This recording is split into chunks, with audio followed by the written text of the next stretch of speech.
Tonight, the MSP Colin Smith appears in court accused of possessing indecent images of children and voyeurism.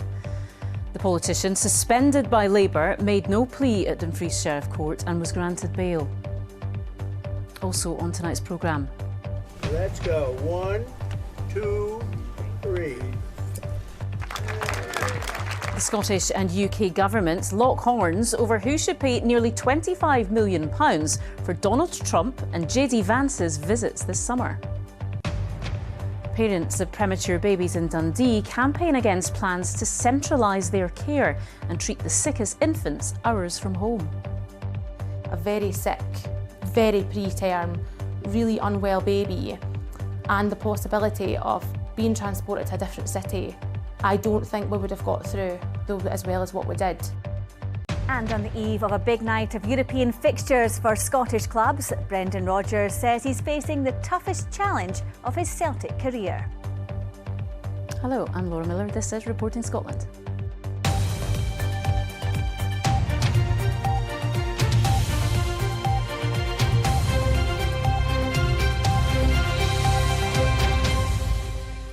The former Scottish Labour MSP Colin Smith has appeared in court charged with possessing indecent images of children and voyeurism. The 52-year-old appeared in private at Dumfries Sheriff Court for the first time this afternoon. Katie Hunter has more. Colin Smith arrived at Dumfries Sheriff Court at around 11:30 this morning. He appeared in front of a sheriff in private. The 52-year-old has been charged under the Sexual Offences Scotland Act with voyeurism and under the Civic Government Scotland Act with possessing indecent photographs of children. He entered no plea and was granted bail. Colin Smith has been an MSP for South Scotland since 2016. He was suspended by Scottish Labour in August and had his Scottish Parliament pass revoked. There are legal restrictions on what can be said at this point. In a statement, a spokesperson for Scotland's prosecution service said anyone publishing items about active cases is advised to exercise caution, as material must not be commentary or analysis of evidence, witnesses or accused. Contempt of court carries penalties of up to 2 years in prison and/or an unlimited fine. No date has been set for Colin Smith's next court appearance. Katie Hunter, Reporting Scotland, Dumfries. The Scottish and UK governments are locked in a dispute over who should pay the multi-million-pound bill for Donald Trump and JD Vance's visits here this summer. The Scottish Government wants the £21 million racked up by policing and security costs during the President's visit to be refunded by the Treasury, and £3 million for the Vice President's trip. But UK ministers say they were private visits and should be paid for by the Scottish Government. Our political correspondent David Wallace-Lockhart reports. Donald Trump on his trip to Scotland in July. Business or pleasure?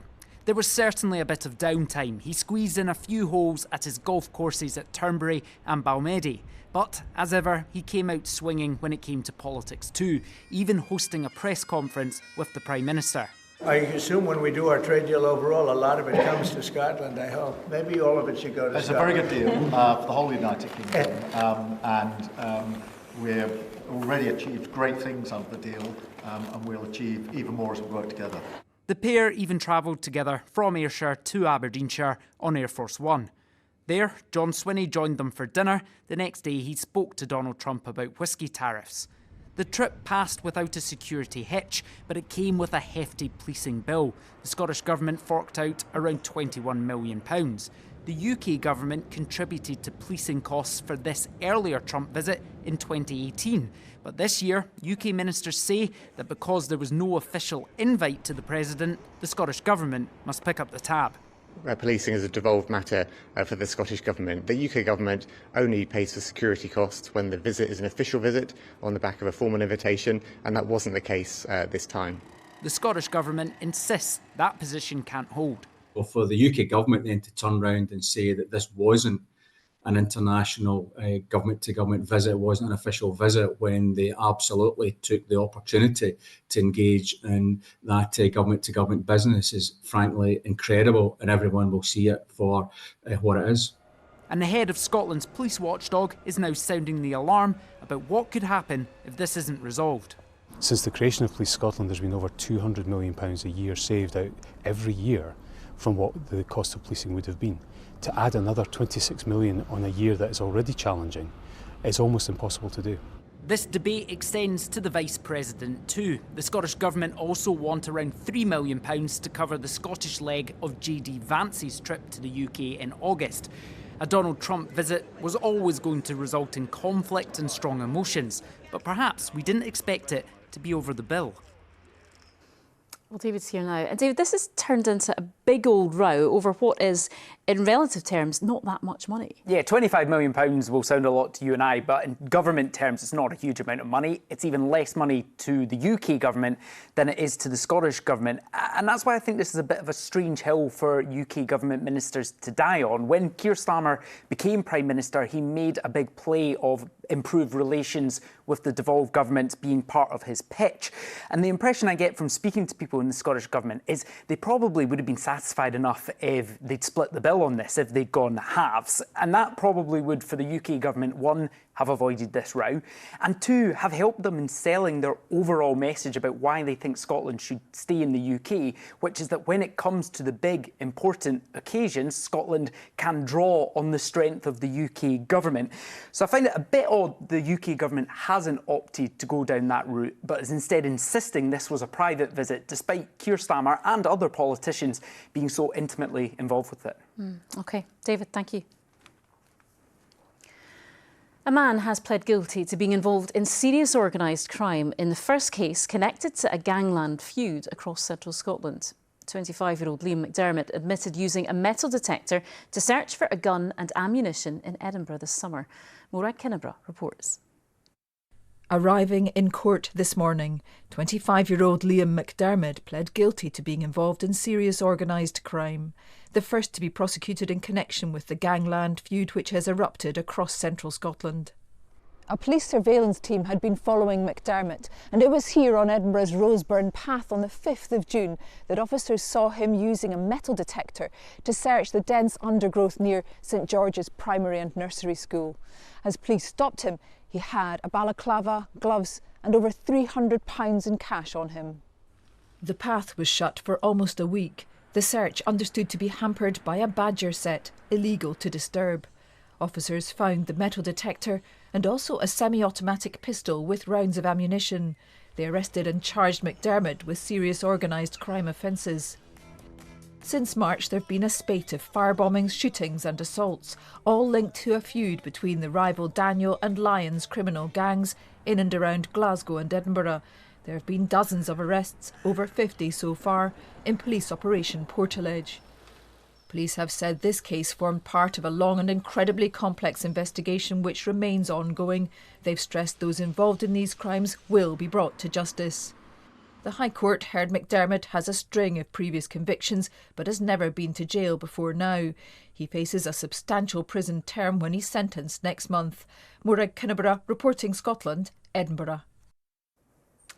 The family of Sheku Bayo say they feel totally betrayed by the criminal justice system after the resignation of the chair of the inquiry into his death. Lord Brackadale confirmed he was standing down yesterday after the Scottish Police Federation questioned his impartiality. Mr Bayo's sister told a news conference the former judge had done nothing wrong. And a warning, this report from our Home Affairs correspondent David Cowan contains flashing images. At a hurriedly arranged news conference, Sheku Bayo's family made their frustration clear.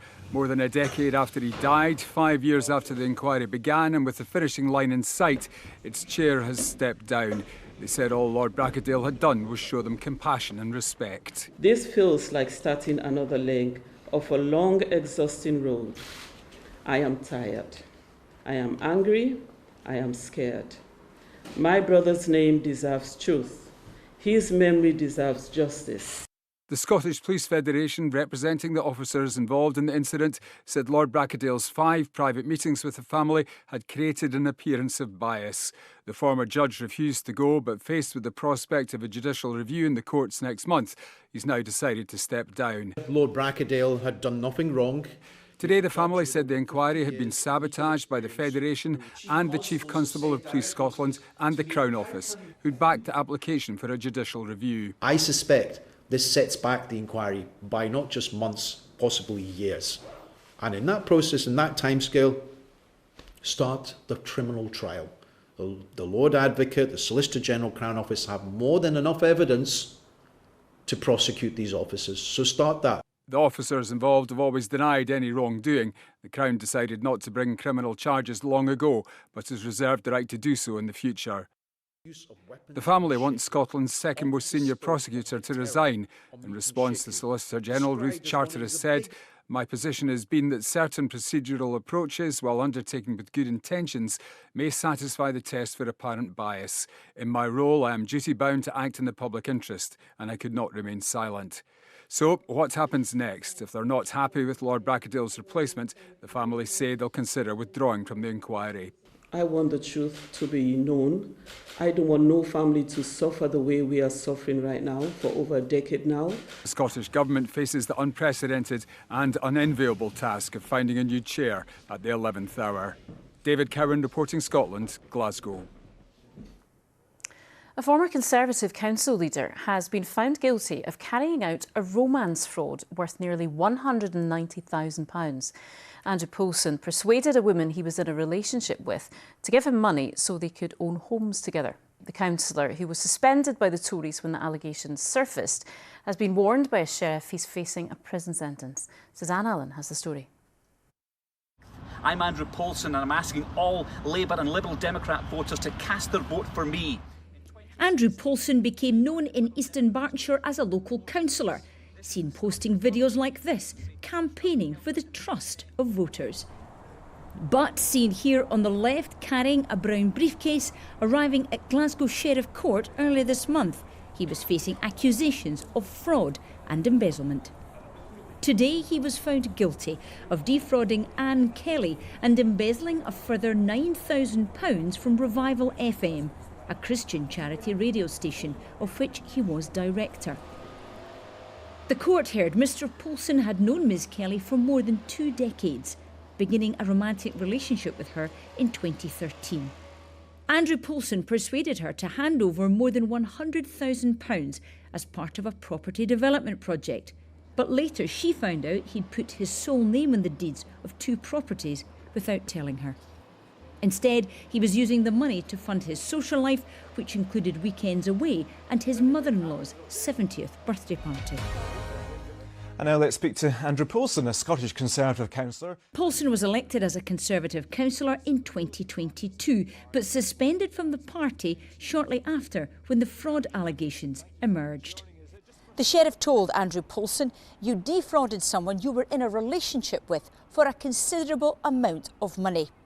The custodial threshold has been met and my advice to you is to organise your affairs." Andrew Poulsen will be sentenced in November. Suzanne Allen, reporting Scotland, Glasgow. Parents of premature babies are calling for a rethink of plans to centralise Scotland's neonatal intensive care units. Under the proposals, care for babies born before 27 weeks, lighter than 800 grams, or who need complex life support will be provided in Aberdeen, Edinburgh and Glasgow. It would see 5 other facilities close, including at Nine Wells in Dundee. Louise Cowie reports. I remember when we got into the neonatal unit at Nine Wells, one of the nurses actually said, "You can relax, you're home now." Nicola Donnelly's son Leo was born at 25 weeks while she was on a trip to London. He was transferred to the neonatal intensive care unit in Dundee, where he received round-the-clock care. Family sandwich.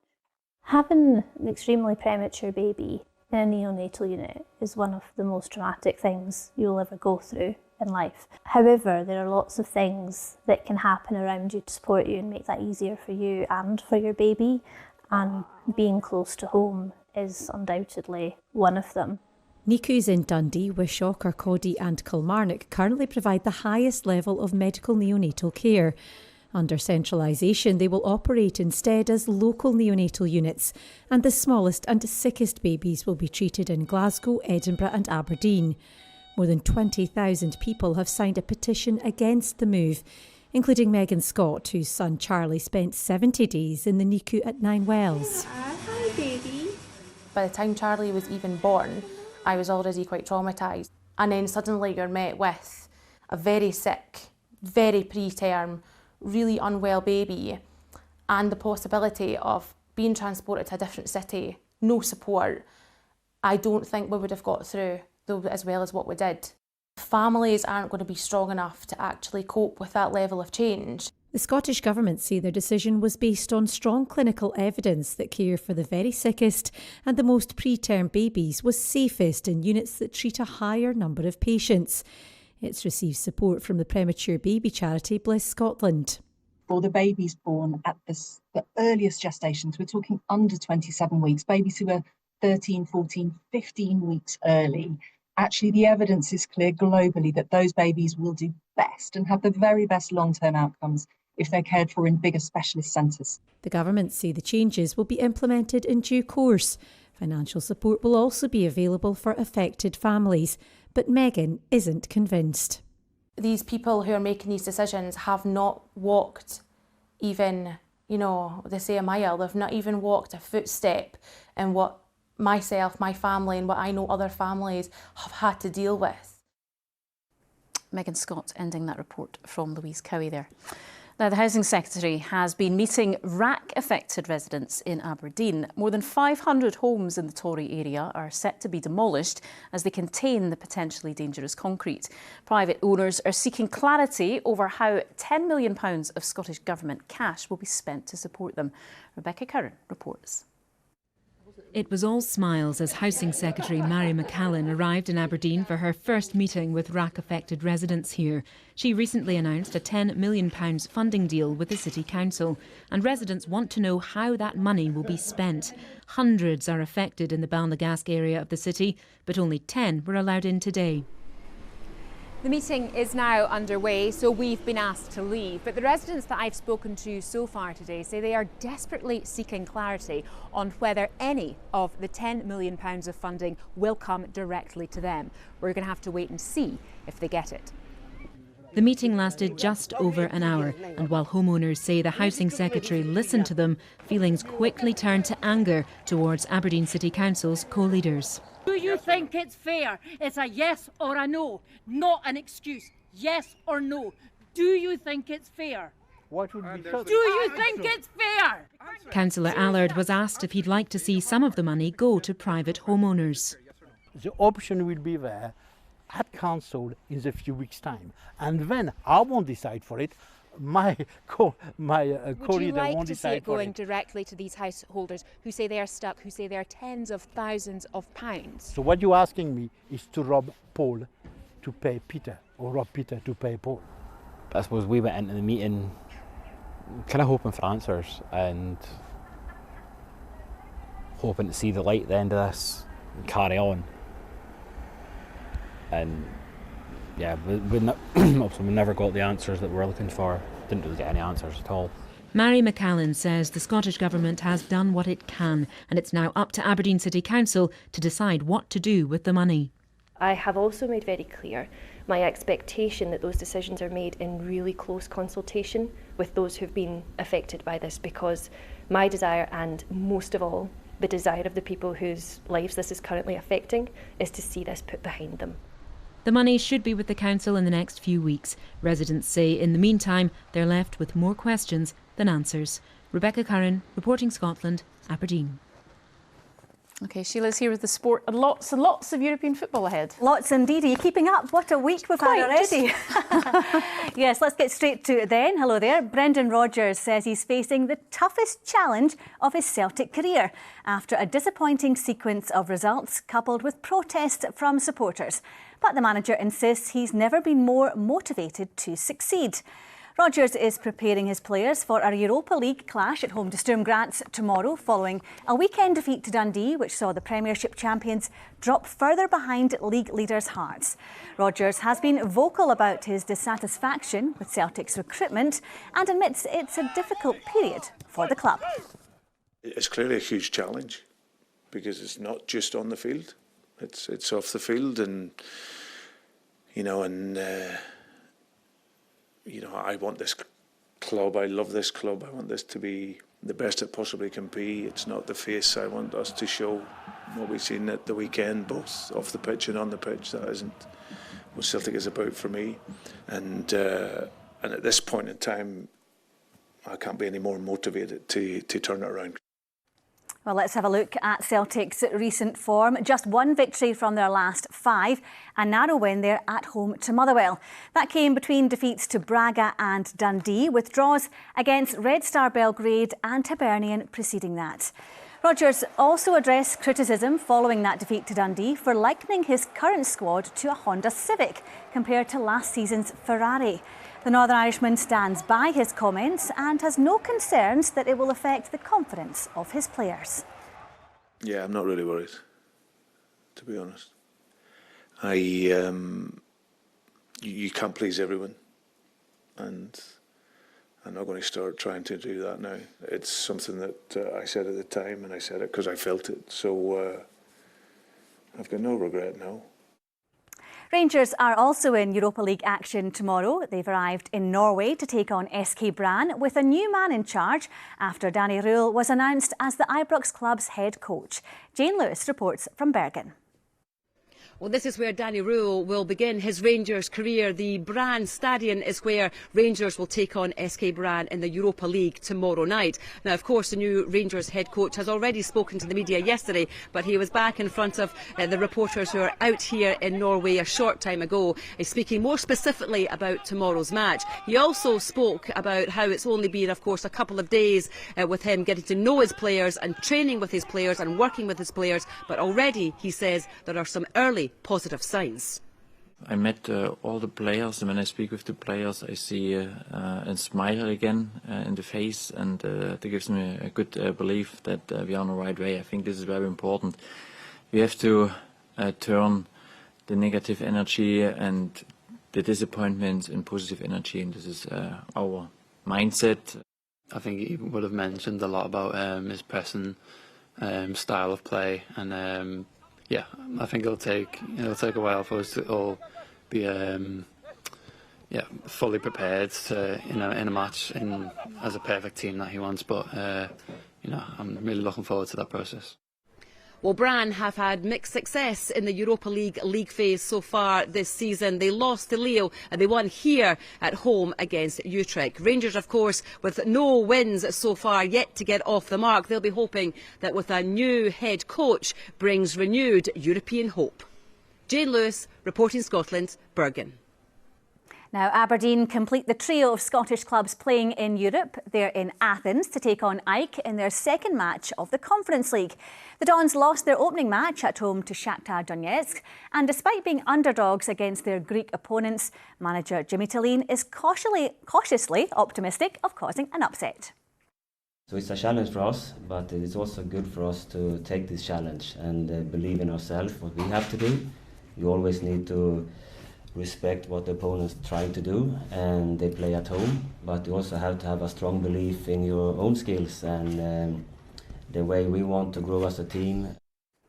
Now to domestic action, and Hearts boss Derek McInnes has urged his players to embrace the challenge of being league leaders ahead of this weekend's top-of-the-table clash against Celtic. The Tynecastle side have won their last 5 Premiership games and have the chance to go 8 points clear with victory on Sunday. And while the head coach admits they're facing their toughest challenge, he's relishing every minute. You want to work for a club with ambition. I think it's clear from the outset, from the club, showing that ambition, from Tony's comments and Tony's involvement. I think that's elevated things. But the fact is, the players are doing their jobs well at the minute, and we just need to concentrate and keep doing our jobs well. I understand that there's a lot of focus on us and a spotlight being shown on us at the minute, but we've got to try and embrace that. And why would we know? Yeah, big game on Sunday and 3 big games tomorrow. Busy. Thank you, Sheila. OK, coming up on the news at 7 shortly, a new scheme is launching in Orkney to help residents combat the effects of seasonal affective disorder. A pill can't always cure SAD. We need other sorts of interventions, and this is what this public library loan system does, is it gets the information out there that people can make a difference in a non-clinical way, and so people can take control of their own mental health. And you can watch that full interview on the programme over on the BBC Scotland channel with Laura McKeever from 7 o'clock. OK, Christine is here with the weather. Where are we? We are in Turnberry, South Ayrshire today. This kind of sums up the kind of day we've had. Choppy waters, we've had some sunshine, and we've also had some showers, Laura. Not too bad at all. Yeah, thank you. Good evening to you. Yes, it's been a fairly pleasant autumnal day of weather with some sunshine around and a scattering of showers too. And this evening and tonight we'll hold on to some showers across central parts of the country through Ayrshire, through Dumfries and Galloway and Argyll, and also some showers feeding into North Sea coastal areas, but otherwise it's dry with clear spells, the odd mist and fog patch, and turning quite chilly tonight, a touch of frost in some sheltered rural areas. So a chilly start to the day tomorrow. The best of the early sunshine will be in the northwest. During the day, some showers feeding in through the Western Isles and those pushing southwards along the west coast. And for the afternoon across the Northern Isles, I think more in the way of cloud compared with the morning, just the odd shower. Rather cloudy skies across eastern Scotland with some showers or longer spells of rain, heavy at times, and a freshening northwesterly wind. But across the spine of the country, for much of the west, it's dry, bright, some sunshine, a scattering of showers for coastal areas, and feeling a little chillier compared with today. Tomorrow night, a similar setup, some showers along the west coast, as well as North Sea coasts, but otherwise dry and quite chilly again. Now for Friday, this area of low pressure, Storm Benjamin, named by the French Met Service, that's going to continue to push eastwards, and the occlusion on it will bring some showers or longer spells of rain to eastern areas, and as it moves eastwards, it's opening the floodgates to cold northerly winds. So on Friday, an unsettled day, a lot of rain in the forecast across the east and northeast, heavy at times, all the while a trough will bring some showers in through western areas, and the winds really ramping up during the afternoon and evening, up to around 60 miles per hour. Coming in from the north, as I say, so turning colder. And then Friday night and Saturday, that area of low pressure is going nowhere fast, sitting out in the North Sea. Still some showers or longer spells of rain for the Northern Isles and the northeast, and some showers feeding in on that brisk northerly wind, turning wintry on the hills and high ground. Dry for the south and west, and turning much colder, especially in the wind. Laura. Thank you, Kirsten. Tonight's main news again. The former Labour MSP Colin Smith has appeared in court accused of possessing indecent images of children and voyeurism. He made no plea at Dumfries Sheriff Court and was granted bail. And that is Reporting Scotland. The late news is at 10:30. Until then, from everyone on the team, enjoy your evening. Good night.